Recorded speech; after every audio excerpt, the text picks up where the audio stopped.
ሻሎም ሻሎም ቤተሰብ እግዚአብሔር አምላኽ ሰላምን ጸጋን ናይ ክርስቶስ ምስ ኩልኹም እዩ ከመይ ሓዲርኩም ክብርን እግዚአብሔር አምላኽ ይኹን ሎሚ መበል 10 መዓልቲ ናይ ጾም ጸሎትን ጊዜ ናይ ሎሚ ድማ ግሩም ድኾነ ናይ ጸሎት ጊዜ ክህልወና እዩ እግዚአብሔር አምላኽ ስሙ ንዘለዓለም ይባረኽ ሎሚ ድማ እንጽልይ ጸሎት ብዛዕባ ምንጋፍ ነፍሲ ኢና ክንጽልይ አሜን በቃ ምንጋፍ ነፍሲ እግዚአብሔር አምላኽና ንነፍስና ከናገፋ ፕሬዝ ጋድ ምኽንያቱ ነፍስና ብጣዕሚ ምንጋፍ ኣብ ጽባሕ የድልያ እዩ መንፈስና ንጎይታ ምስ ተቐበልና ሓንሳብ ተናጊፉ እንዲሒኑልናን እዩ ነፍስና ግን ኣብ ጽባሕ ኣብቲ ናይ ውግዕ ዓለም ስለ ዘላ ኣብቲ መዓት ድምፅታት ዝመፀሉ ዓለም ስለ ዘላ ብብዙሕ መንገዲ ትጥቃዕ ስለዚ ንነፍስና ኩሉ ጊዜ ምንጋፍ የድልያ እዩ ሓራ ምውፃእ የድልያ እዩ እቲ ዝገርመኩም ነገር ነፍስና ኣብ ህይወትና ኣብ መዓልታዊ ጉዕዞና ዓቢ ተራ እያ ትፃወት ምኽንያቱ ነፍሲ ማለት ፍቓድ ስምዒት ኣእምሮ ማለት እዩ እዞም ሰለስተ ዝጠቐስኩልኩም ድማ ኣብ ነፍሲ ወከፍ መዓልታት ናይ ህይወትኩም እሰርሑ እዮም ኣብ ነፍሲ ወከፍ መዓልታት ናይ ህይወትኩም ኣክቲቫት እዮም ይሲ ነፍሲ ማለት ናይ ሰለስተ ነገር ውህደት እያ ናይ ፍቓድ ናይ ስምዒት ናይ ኣእምሮ ስለዚ ስምዒትኩም ኣብ ነፍስኩም እዩ ዘሎ ፍቓድኩም ኣብ ነፍስኩም እዩ ዘሎ ኣእምሮ ኣብ ነፍሲ እዩ ዘሎ ስለዚ ነፍስና እንተደኣ ተጠቂዓ እዞም ሰለስተ ዓበይቲ ኣብ ህይወትና ዓበይቲ ተራ ዝፃወቱ ይህረሙ ኣለዎ ማለት እዩ ይጉድኡ ኣለዎ ማለት እዩ እቲ ዝገርመኩም ነገር ነፍስና ሓደ ጊዜ ብዝተፈላለየ ናይ ጸልማት ነገር ክትጥቃዕ ኮላ ከይነስተውዕል ንኽእል ኢና ነፍስና ተጠቂዓ ከም ደላ ግን ውፅኢት ናይቲ ተጠቂዓቶ ደላ ግን ከነስተማቕሮ ንኽእል ኢና ንኣብነት ነፍስኹም ክትጥቃዕ ኮላ ብናይ ጸልማት ዓለም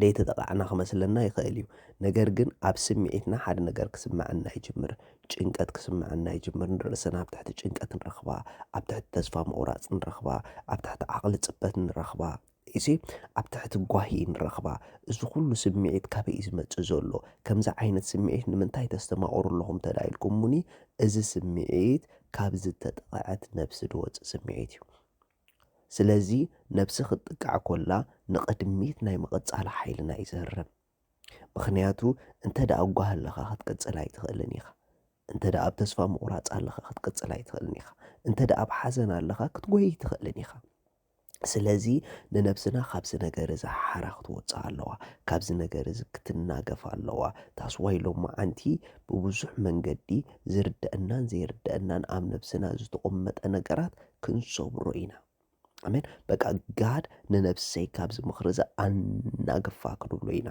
ንነፍሰይ ካብዚ ነገር እዚ ኣውፃእያ ክንብሎ ኢና መጽሓፍ ቅዱስ ክዛረብ ከሎ ከምዚ ይብል ኣብ ዘፍጥረት ምዕራፍ 32 ያዕቆብ ከዓ ንኣምላኽ ገጽ ንገጽ ርአዮ እሞ ነፍሰይ እውን ድሒናያ ኢሉ ስም እቲ ቦታቲ ጴኒኤል ኣውፀሉ ሪኹም ያዕቆብ ኣብዚ ሰዓት እዚ ጴኒኤል ድብለሉ ዘሎ ነፍሰይ ድሒና እያ ጴኒኤል ማለት ገጽ ኣምላኽ ማለት እዩ ያዕቆብ ኣብዚ ግዜ እዚ ኣብ ከመይ ኩነታት እዩ ነይሩ እንድሕር ኢልኩምኒ ኤሳው ሓዊ መጾ ስለ ዝነበረ ኣብ ትሕቲ ከቢድ ፍርሒ እያ ነይራ ነብሱ በቃ ኣብ ትሕቲ ከቢድ ነውፅያ ነይራ ነብሱ በይኑ ንኹሎም ቤተሰቡ ኣሳጊሩ መቓቒሉ ፍፍርቅዳ ገበረ ንኹሎም ቤተሰቡ መታን ከይጥቅዑ ኣሳጊሩ ኣብ ከቢድ ነውፂ እዩ ነይሩ ከጥፈአኒ ሓወይ ኣብ ዝብል ድምፂ ተሓቢኡ ነይሩ ምኽንያቱ ምስ ሓዉ ተባኢሶም ተፈላለዮም ስለ ዝነበሩ ሓዉ ድማ ምስ 400 ሰራዊት ክቕበለካ ይመጽእ ኣሎ ኤሳው ስለ ዝበልዎ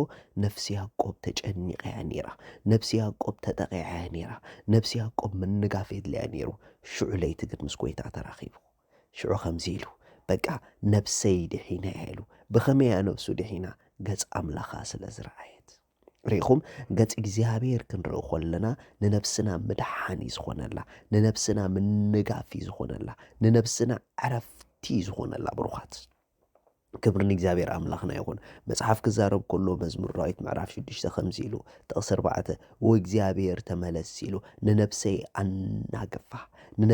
ኣናገፋ ምእንቲ ምሕረትካ ኣድሕነኒ ኢሉ ኣሜን። ኣምላኽ ተመሊሱና እዩ፣ ኣምላኽ ምሳና እዩ።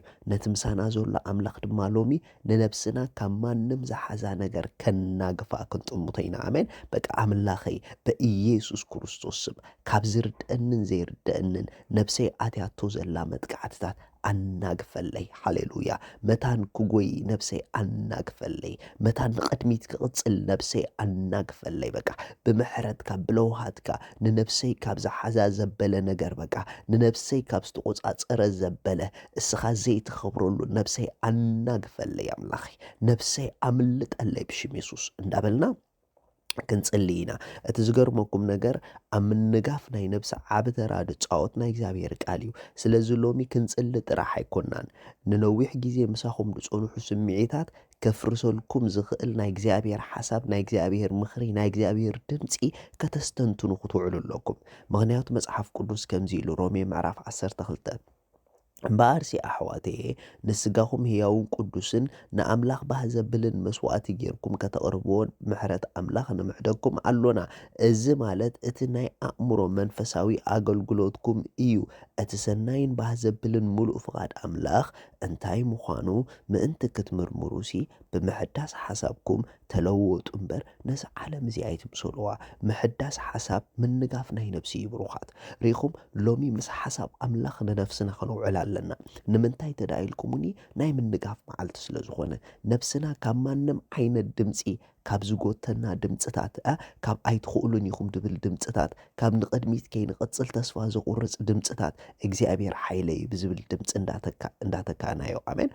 በቃ እቲ ዝፀውዐና ኣባይ ድጀመሮ ሰናይ ነገር ክሳዕ መጨረሻ ክፍጽሙ እዩ ብዝብል ቃል እንዳሓፀብናየ ንነብስና በቲ ዝበና ሓይሊ ንኹሉ ይኽእሉ እየ እንዳበልና እግዚኣብሔር ከበርትዐንን ክረድአንን ምሳይ እንዳበልና እግዚኣብሔር ብየማና ይጽድቁ ደጊፉኒ ይሒዙኒ እንዳበልና ሓይለይ ከም ንስሪ ክሕደስ እንዳበልና ርእሲ እምበር ጭራ ኣይክኸውንን እየ ብላዕሊ እምበር ብታሕቲ ኣይክኸውንን እየ እንዳበልና ጽሑፍ ኮሚ ዝብል እንዳበልና ንነብስና በቲ ትኽክለኛ ናይ እግዚኣብሔር ድምፂ እንዳናገፍናያ ንውዓሎ መዓልቲ ስረሐይልኩም ሎሚ በቃ ኣብ ናይ እግዚኣብሔር ሓሳብ ንነብስኹም ከም ትውዕል ግበረዋ።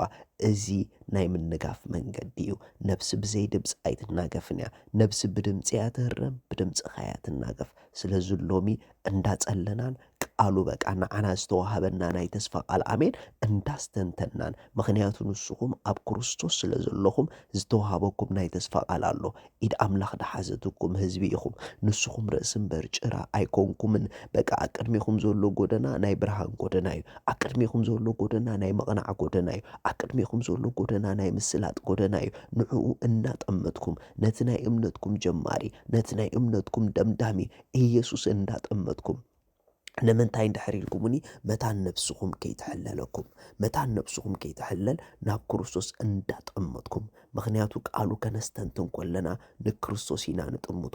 መጽሓፍ ቅዱስ ከዓ ኸምኡ ዝብል ኣብ ዕብራውያን ምዕራፍ 12 እንድሕር ኢልኩሞ ምእንቲ እዚ ድማ ንሕና ብክንዲ ዝኣክል ደበና ምስክር ተኸቢብና ኮለና ንኹሉ ዝኸብደናን ነቲ ዝጠብቀናን ሓጢኣት ነርሕቕ በቲ ቅድሜና ተሓንፂፁ ዘሎ ድማ መቃዳደሚ ካብ ትዕግስቲ ንጌ ናብቲ ንሕፍረት ሚዒቑ ስለቲ ኣብ ቅድሚኡ ዘሎ ሓጎስ ኢሉ መስቀል እተዓገሰ ኣብ የማን ኣምላኽ እተቐመጠ ጀማረ እምነትናን ደምዳሚኣን ኢየሱስ ንጠምት ምእንቲ ከይትደኽሙን ነፍሳትኩም ከይሕለላን ነቲ ካብ ሓጥኣን ኣብ ርእሱ ክንዲ ዝኣክል መከራ ተዓገሰ ዘክርዎ። ሪኢኹም ቃሉ ክዝክሩ ከለኹም ንጎይታ ክዝክሩ ከለኹም ነፍስኹም ካብ ምሕላል ሓራ ክትወፀልኩም እያ። ንስኹም ብሉፃትን ብሩኻትን ኢኹም። ሻሎም